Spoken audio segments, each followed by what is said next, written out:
RESPECT, keep your workplace harassment free. Let's talk about unlawful workplace harassment.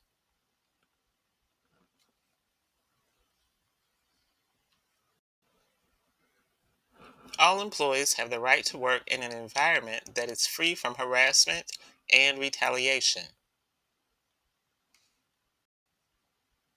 Organizations should have policies in place that inform employees that they are prohibited from engaging in conduct that falls under the definition of unlawful workplace harassment. No personnel decisions should be made on the basis of race, sex, creed, color, religion, national origin, age, or disabling condition.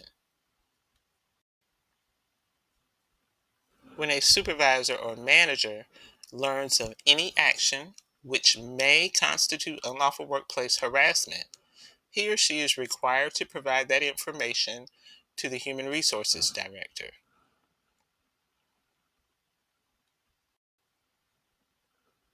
It is important that you know that harassment is a form of discrimination prohibited by law. Unlawful workplace harassment is defined as unsolicited and unwelcome speech or conduct that is based on an individual's protected class. So let's look at that a little bit more. Harassment is a form of discrimination where a person is subjected to threatening, intimidating, embarrassing, or other offensive behavior because of his or her gender, race, ethnicity, religion, age, disability, or some other distinguishing characteristic. These things are important to know. Harassment can be from a coworker, supervisor, or a non-employee. The victim, as well as the harasser, may be a woman or a man. The victim does not have to be a member of the opposite sex. Also important to know, offensive conduct does not have to be intentional to be considered harassment. The victim does not have to be the person harassed, but it can be anyone affected by the offensive conduct. The harasser's conduct must be unwelcome. Now, harassment may not always rise to the level of being unlawful. Petty slights, annoyances, and isolated incidents will not rise to the level of illegality. However, please note that someone can face workplace discipline, including termination, for engaging in behavior that may not rise to the level of unlawful harassment. Harassment becomes unlawful when enduring the offensive conduct is required to continue employment, or the conduct is severe or pervasive enough that it creates a work environment that is intimidating, hostile, or abusive.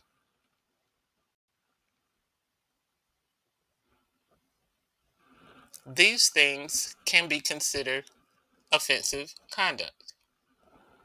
Offensive jokes, slurs, or name calling, physical assaults or threats, intimidation, ridicule, or mockery, insults or put downs, derogatory or sexually explicit posters, cartoons, drawings, and gestures, suggestive or obscene letters, notes, or invitations, graphic commentary about people's bodies. This is not an exhaustive list, but it should be able to give some clear ideas about what can be considered offensive conduct. Technology, of course, can also lead to harassment claims. This could include derogatory websites, emails, voicemail messages, and texts. Here's a quick pop quiz. Jerry regularly tells jokes that are sexist and sometimes racially insensitive, but no one ever complains. Can Jerry assume that the lack of complaints regarding his behavior means that no one has been offended by his behavior? What do you think? The answer is no.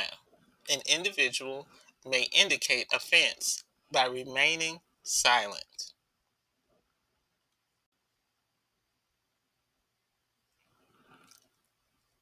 A hostile work environment is also an important part of unlawful workplace harassment. A hostile work environment is determined by considering the circumstances, frequency of the alleged harassing conduct, its severity, whether it is physically threatening or humiliating, and whether it unreasonably interferes with an employee's work performance.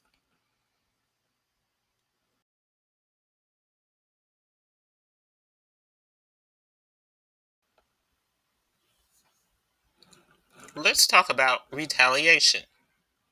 Retaliation is a negative action taken because of an employee making a complaint of unlawful workplace harassment. Retaliation against employees is illegal. Employees should not face any adverse action for making a complaint.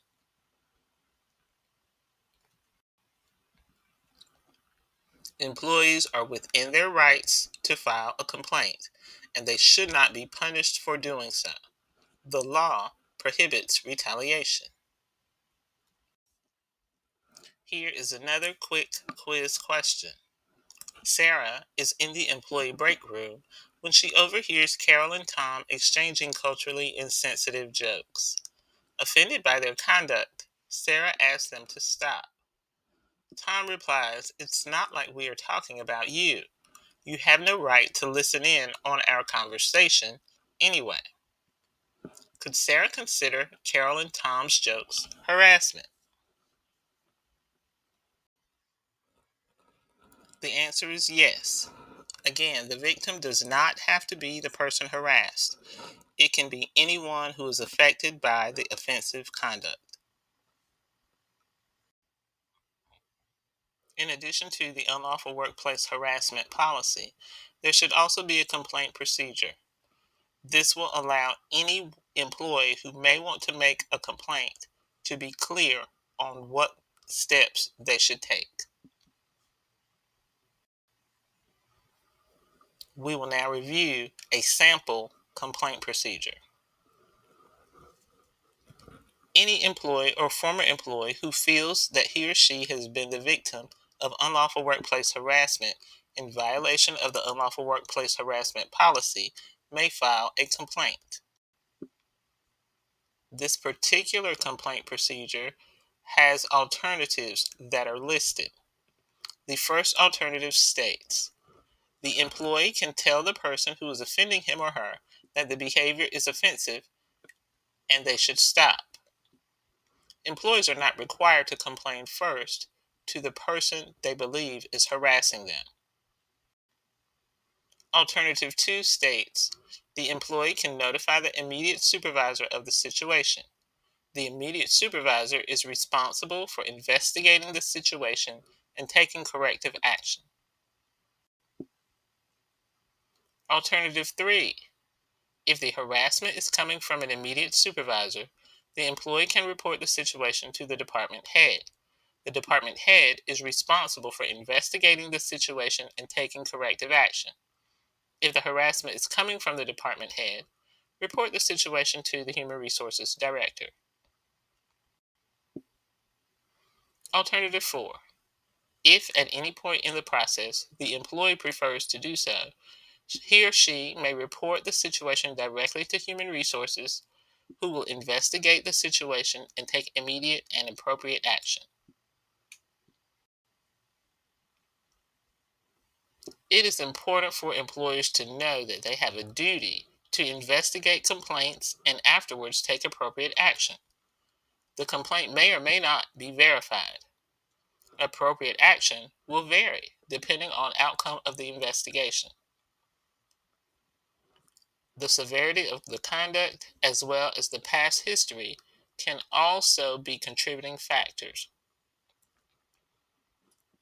And finally, the complainant may not always know or learn what action was taken. Individuals who are found to have engaged in harassment will be disciplined according to the disciplinary procedure outlined in the personnel policy, up to and including dismissal. Here's another quiz question. Peter is regularly teased by other employees for being the elder of the company. Could this teasing be considered harassment?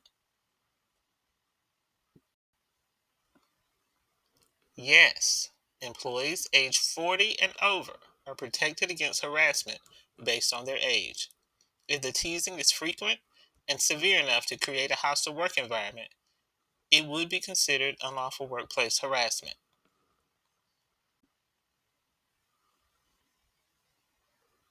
Another quiz question.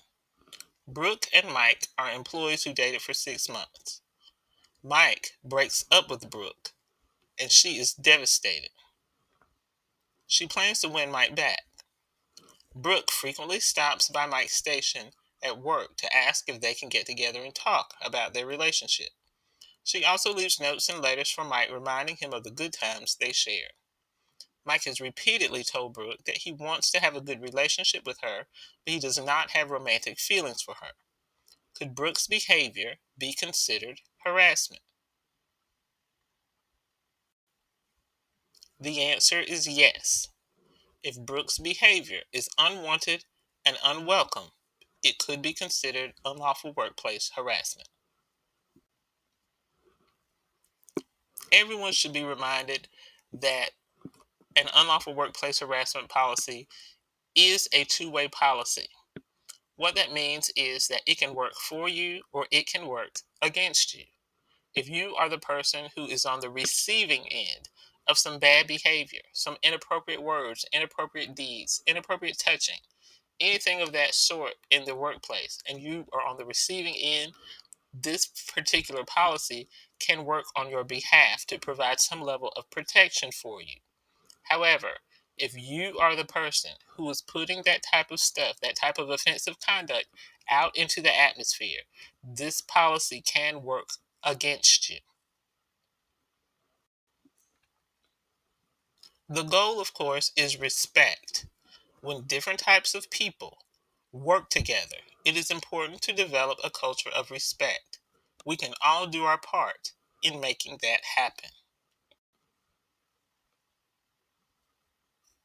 We can be responsible with our actions and behaviors. We can eliminate derogatory words and phrases from our vocabulary. We can speak with people, not at them or about them. We can demonstrate professionalism every day. We can recognize that there are expectations of all of us, and we can be considerate of others. And finally, we can treat everyone with dignity and respect.